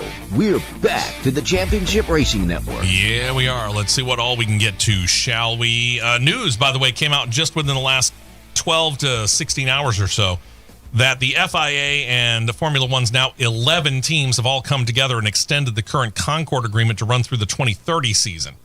What this means is that things should run relatively peacefully. NASCAR, you listening? For the next few years at least. This allows for the continued investment in areas like race regulation, race direction, the race stewards, trying to get them better expertise, some technical expertise as well. This is set to run concurrent with a commercial Concord agreement that was agreed to earlier this year. The two, set side by side, now set how the revenue is shared amongst the 11 teams going forward, the basics for running the season, and how the champions will be determined and what role the FIA will have when it comes to moving along. This is one of those things that they just they've renegotiated it a couple of times in the time that we've covered Formula One. But for the most part, they just seem to be able to just keep things moving along. They do. That they do. Somehow they figured out how to compromise better than we did. I don't know. I say they. I'm talking about, Europeans for the most part as opposed to Americans. Huh. Go figure. As is the prerogative of all Formula One champions, the defending champion can, if they elect to. They don't have to. It's not a force situation. But if you choose to, you can, in the year of your defending your championship, you can switch from your career number over to the number 1 for the next year. We noted on the show last week that 4-time champion Max Verstappen actually has, of his 50 wins in his career, 30 more wins using the number 1 than his career number 33. We'll get back to that. Lando Norris has made it known he is going to make that switch. He will take his career number 4 and replace it in 2026, his defending champion year, with the number 1. You can see right down there, if you're on CRN Live on YouTube, in the bottom right-hand corner, that's his career number, 4. He said it's mainly to symbolize the works, not that he did, but that his mechanics and his engineers did to help him claim the 2025 driver's title. He added, quote, "It is tradition. It's there for a reason. It's there because you can go try and grab it. And you can work hard and try and get it. All of us as a team that gets to have a role in McLaren or on my car will get to wear that number with pride. It's all my mechanics, my engineers, everyone that's part of McLaren that gets to have that acknowledgement as well. So it's not for me, it's for them. It's their pride, knowing that they put a lot of work and effort into everything that they can go, hey, we're number 1. It's not as cool when you say we're number 4. Yeah. So they'll be even happier than I am. Yes, sir. Put yourself in Lando Norris' situation or Max Verstappen's situation. Doesn't really matter. Mm-hmm. Would you make that switch? Because your career number is, if you were to choose a career number and it was open, it'd be 10, right? That's been your kind of chosen number. 10. I ran 4 and 10. Okay. Would you make the switch if you were the champion?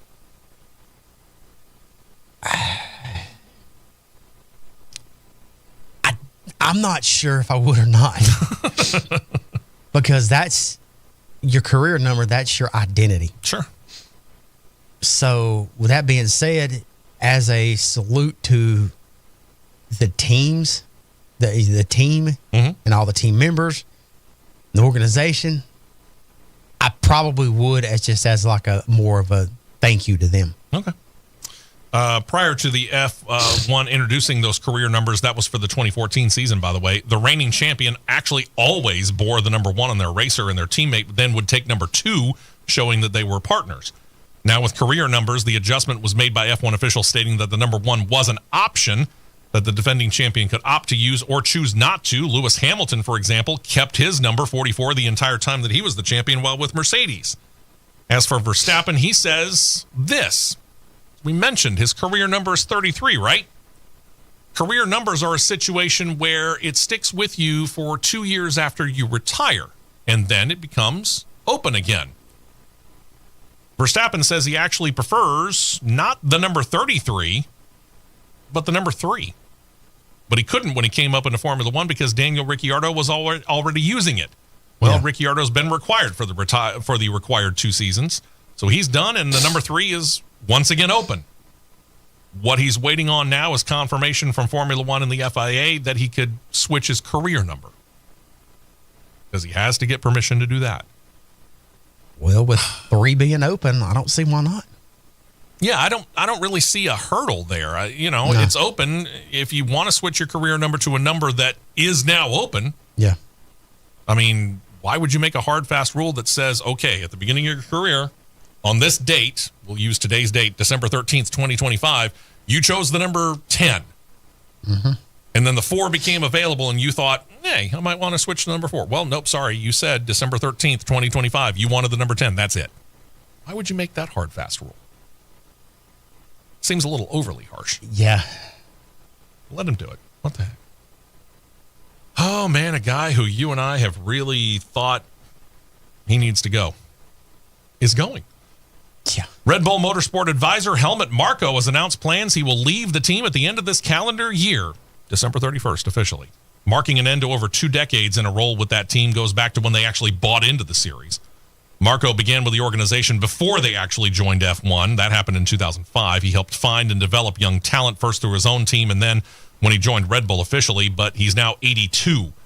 Marko is an Austrian native. He was also instrumental in Red Bull's quick trigger and moving drivers around, into, and out of seats, pretty much like he was playing checkers at a fast pace. His position was reportedly threatened going back to the 2024 season in a power battle between he and Christian Horner. Of course, Horner ended up getting the short end of the stick on that, got fired midway through the 2025 season. And as it turns out, Marko's set to go bye-bye as well. There you go. See ya. Yeah. Sorry, but Helmut, we're not really going to miss you. No. Formula One has released U.S. viewership numbers for their final year of pairing with ABC ESPN. They report viewership did increase. Full season average, 1.3 million per race on average for all 24 races in 2025. That's up from their previous high, which happened in 2022 of 1.21 million. It's the previous, like I said, best mark for the F1 in the U.S. Races of note. Season finale Abu Dhabi Grand Prix grabbed 1.5 million viewers on average to mark the 16th race this year that pulled in a new viewership record.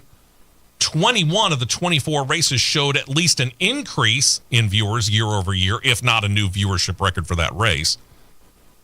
And now, ABC ESPN's run covering F1 is over. Next year, those rights move to Apple TV. This means those numbers should drop. How much, we don't know. Because we thought the same thing when we got this new deal with NASCAR, in that they would go from Fox to Amazon Prime. Yeah. Well, as it turned out, what Fox was averaging was just shy of 3 million. Amazon Prime's 5 races averaged more than 2.3 million.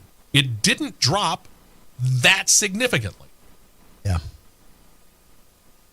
Now, Apple TV doesn't have quite as many subscribers. No. But it will be interesting to see how many people go with this. Yeah, it will be. I mean, I've not been that big of a fan of Apple TV. I just now started looking into it. I've not been that big of a fan of it. And I started looking around. I found one thing that I wanted to watch, and I watched it.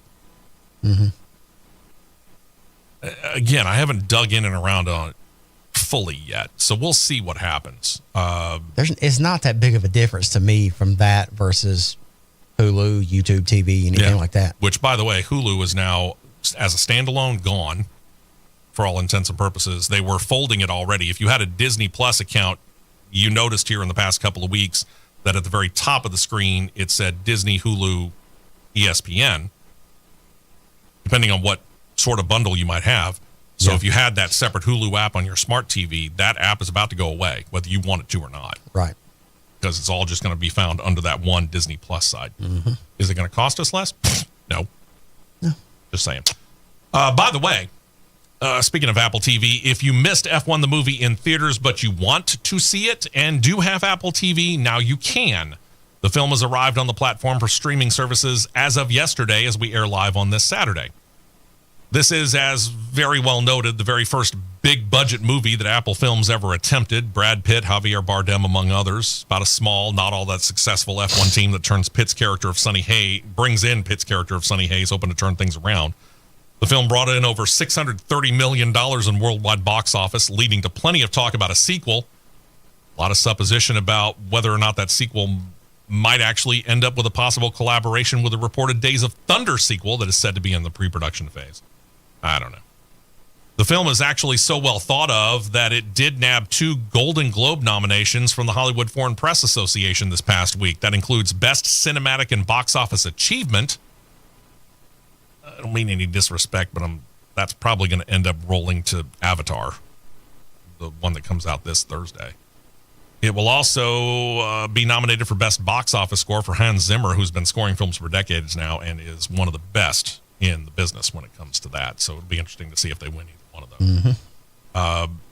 But now that it's on there, I'll probably watch it again. I enjoyed it. Yep. I watched it in the movie theater. It was great. The plot is a stretch. But, what sports movie plot isn't a stretch? I love the movie Major League.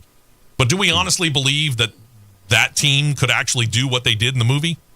Probably not. No. Can you get a team that hasn't scored a point in 5 years? You go in and you get a guy who hasn't been in Formula One for, 2 decades? Mm-hmm. And he comes in and he just totally redoes everything within a span of a few weeks, and suddenly they go out and they win a race? I'm not sure I can go that far. But it's a fun thing to watch. The racing action is actually very good. Yeah. The way that they did the cameras put you right in the seat, it feels like you're in the car. It really does. They did a very, very nice job with this movie. I will admit it. Yep.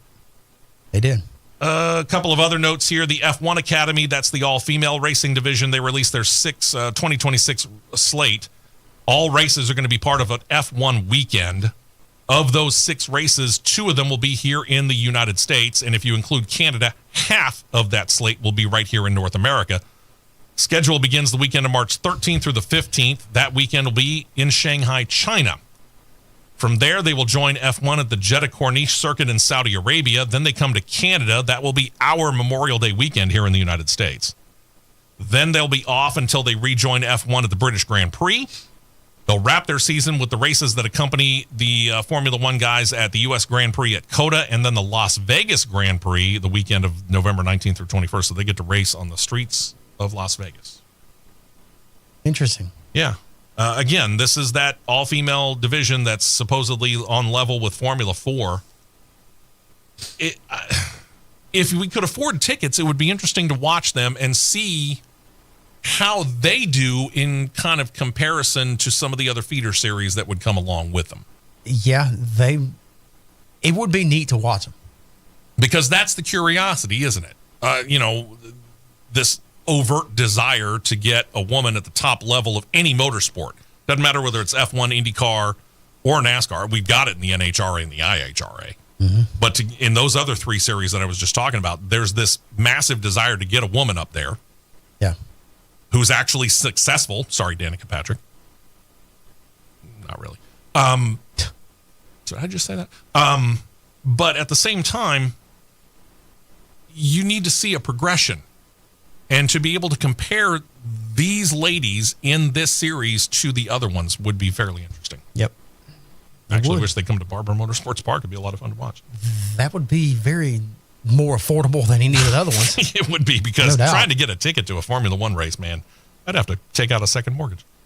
By the way, just for the purposes of being complete as complete as we can each week anyway, the FIA election for president came and went in this weekend to nobody's surprise, since he ran unopposed. Mohammed Ben Sulayem was reelected with 0 problem. The votes were confirmed by the FIA's General Assembly just ahead of the season-ending F1 awards ceremony. Lando Norris McLaren officially got crowned as the Driver and Constructors' Cup titleist. There were 2 prospective opponents for Ben Sulayem, American Tim Meyer, Swiss native Laura Villiers.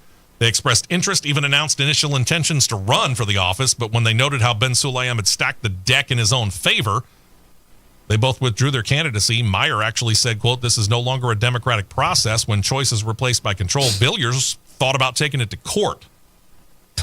Ultimately decided against it, I guess. Mm-hmm. All right. Here we go. Despite all the silly season news.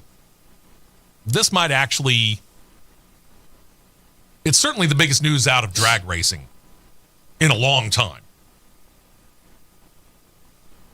Yeah, I would say this part is.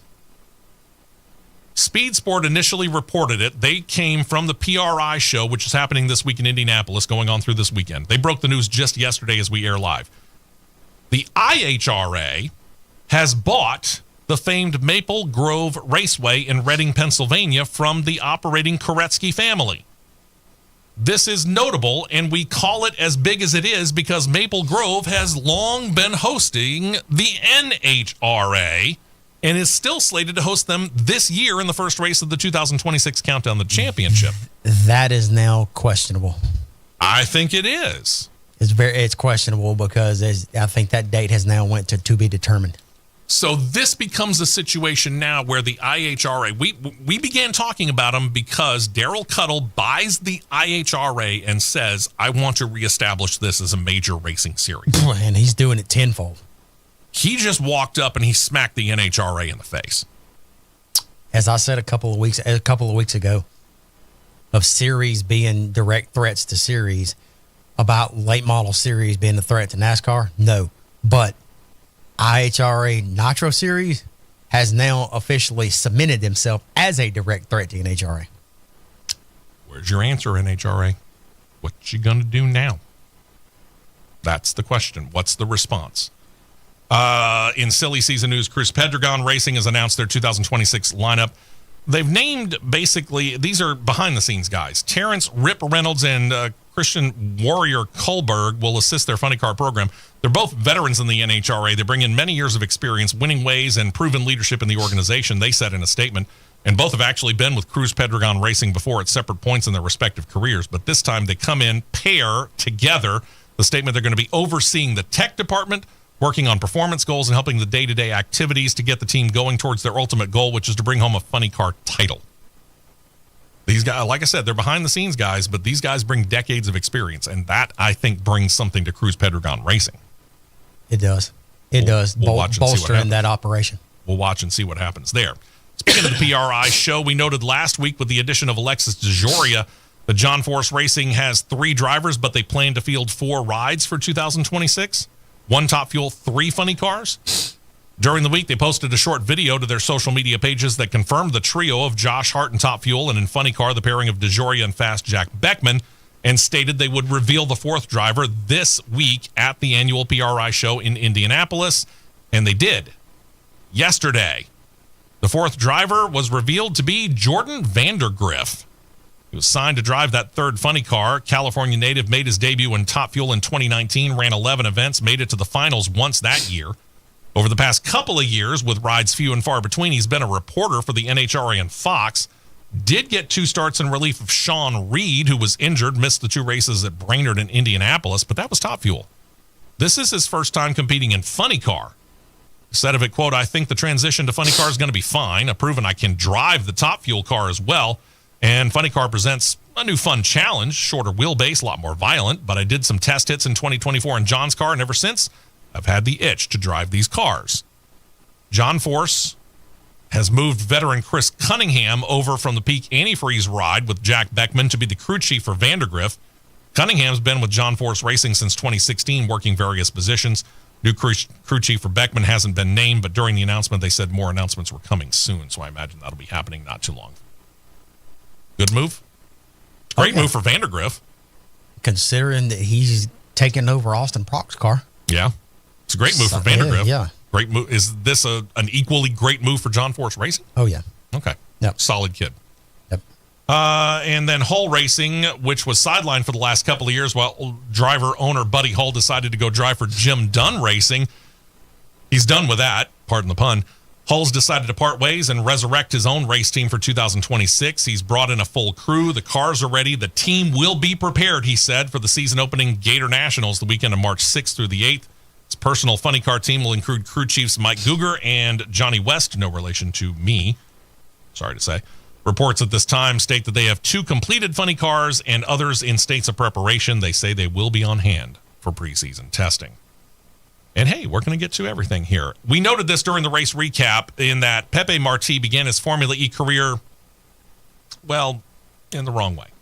On the wrong tire, so to speak? I don't know. thing is, all was going pretty smoothly for his first actual race in the series. 2 laps to go, though, he said he misjudged a full course yellow, which got triggered by Mitch Evans tagging a wall. And Marti ended up going and getting into the back of Antonio Felix da Costa's ride, went up and over it. And if you're watching on CRN Live on YouTube, you can see a still shot. I can't play you the video. We don't have the rights. But you can see a still shot where he is climbing over the car. That's got to be scary for a driver, doesn't it? I mean, you're the driver. You know this. Considering I've never had that specific thing happen, but yeah, it would be. Yeah. He went and rolled over that car, got into Nico Muller's Porsche, and then his own car rolled over. Marti did get out of the car. He wasn't hurt, but to pour salt in the open wound of the crash in his first race in Formula E, Marti was found by race stewards to be at fault. You think? Go watch the video. He will suffer 2 penalties as a result of that finding. First, he was informed that regardless of where he qualifies for the next race, the Mexico City E-Prix coming up in mid-January, he's going to start the race in last, shotgun of the 22 drivers. And in addition, his license now has 4 penalty points slapped on it. And like in F1, if he accrues 12 points on his license in a 12-month period of time, he has to sit out a race. He does. Mind your P's and Q's, Pepe Marti. Don't do that again. No misjudging caution flags or anything like that. I guess that's a human thing, though, isn't it? I mean, I guess you could fairly easily do that. Yeah, it's easier to happen than what you think. Okay. All right. Thank you very much, everybody. We appreciate it. We will be back next week for all intents and purposes, Christmas Eve edition. It'll be the show before Christmas for us. Hope you join us. Of course, we got Cross Flags podcast coming up this week as well. Make sure you join us for that. We'll record it on Tuesday. Should get posted by Thursday at the latest. Thank you. Like I said, stay warm this weekend because it's going to get real cold around the United States. A presentation of the Championship Racing Network.